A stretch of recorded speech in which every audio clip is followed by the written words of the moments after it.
Craft, firmly representing the appellant in this case. So right away I'd like to get on to knocking down my opponent's arguments. On issue 1, they love to keep stating that there was this great disruption amongst the school. And what exactly was this great disruption they keep talking about? Silence.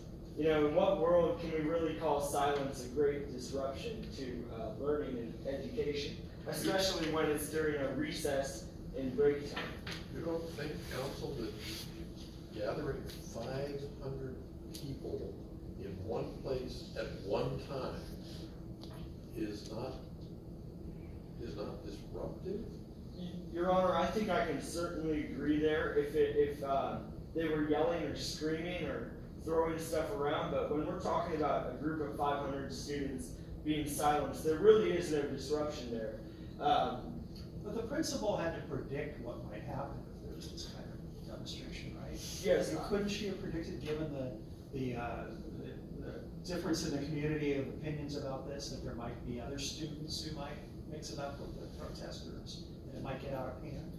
Sure, I think that's fair to say anytime you have a large group of students. However, you have to look at, like, the majority of students were there peacefully for the intention of memorizing the people who unfortunately and sadly died in the shooting at Major Stedman's High School. Now moving on to issue 2, my opponent stated that one of the reasons that the principal had the right to search Rouser's backpack was because there was a scent of smoke in the office days before. However, what we're looking at here is not a principal that was concerned at all with the issue of smoking. This principal was on a full-blown witch hunt to attack my client's Fourth Amendment rights. Aren't you being a bit hyperbolic with that, counsel?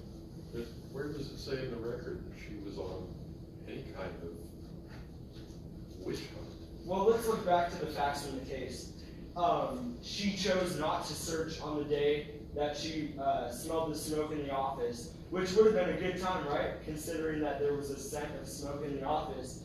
She waited till she saw him at the mall and saw him on TV. I mean, this sounds like a full-blown attack against his Fourth Amendment rights. If she really cared. One of the jobs of principals is, unfortunately, to take things away from students that they shouldn't have at school. And here, she knew they were smokers. She smelled smoke on them. She saw him with a cylindrical object, and you know, principals know what jewels are. They're not living in the past. And then he lied to her about it. Isn't it the lie that gave her a reasonable suspicion?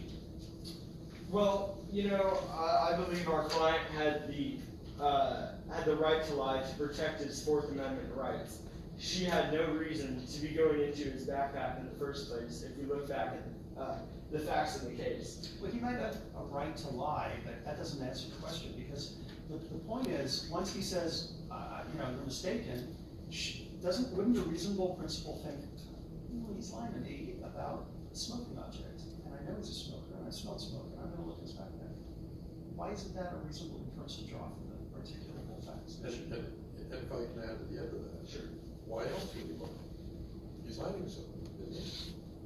Your Honor, our client was not hiding anything at all. He felt that his rights were violated, and I'd like to go back to what you said about principals are not stupid. They know kids smoke, and because of that, why did she specifically single out this one student? You know, she probably sees a lot of her students out and about at the malls doing things they probably shouldn't be doing. If that's the case, shouldn't there be a lot of people she should be searching? She specifically singled out this student on very little evidence, and that's why we believe it was a full-blown attack against his Fourth Amendment rights. Moving on to issue 3, I'd like to state that we're not talking about a criminal here. We're not talking about Charles Manson or anything. We're talking about a teenager, a protester, who is protesting the rights for his fellow students. And we're not talking about someone very aggressive. We're talking about a teenager, though, who was injured by an aggressive overhead strike. But isn't by this off counsel a football player that was actively resisting as opposing counsel counsel said the officer's direction? Your Honor, this football player was in fact actively resisting, but was actively resisting in self-defense after the officer unnecessarily, aggressively, and excessively used his force against the football player, causing injury to our client. Opposing counsel argued the government's interest is to prevent Ben Beaton from getting hurt, right? Correct. Okay, and you agree that's a legitimate interest? I agree there, yes. And so, didn't the officer use progressive types of force to try to get Ben Beaton from being hurt? First he yelled at him, that didn't work, then he grabbed him, that didn't work, and he poked him, that didn't work, so he hit him, and that worked. So he hit him, but unfortunately what's happened here is our client has sustained injuries because of the officer's short-temperedness to go out and use his force against So a do you think teenager. that it was okay up to the point that he was poked him with the baton? That was okay, but the real problem was Ben Beaton. That was a real problem, because if we do actually think that the officer had his first priority was the student's safety, it doesn't seem very safe to be causing bruising injuries to the chest area. Doesn't it seem being safe to pull the student back when he steps into the street? Isn't the student himself responsible for what's happening? The officer just walks up, the student steps into the bike lane. Yes, Your The Honor. officer tells him to get back, the student says, mind your own business, steps into the street when the officer tries to pull him back.